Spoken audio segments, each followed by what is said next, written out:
কলঙ্কিত হলো সিপাহীজলা জেলায় আয়োজিত সরস মেলা।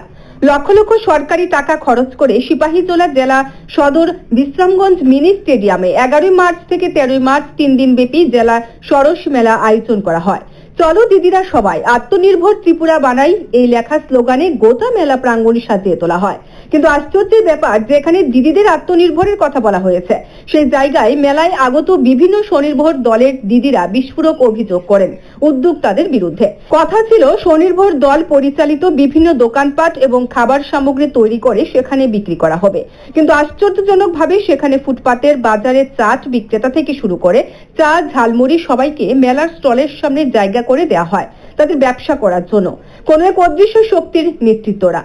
স্বনির্ভর দলের খাবারের স্টল নিয়ে আসা বেশ কয়েকজন দিদিরা বুধবার রাতে অভিযোগ করে বলেন, সরকারিভাবে বলা হয়েছে আমাদের আত্মনির্ভরের লক্ষ্যে এই মেলার আয়োজন, কিন্তু বাস্তবে এই মেলায় দেখলাম তা আর কোনোদিন দেখিনি।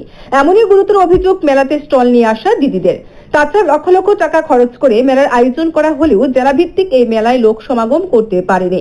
ফ্ল্যাক্স ফেস্টুনে লাখ লাখ টাকা খরচ করে সাজিয়ে তোলা হলেও জেলার মানুষকে জানাতে, মানুষের কাছে প্রচার নিয়ে যেতে একেবারে ব্যর্থ হয়েছিলেন উদ্যোক্তারা।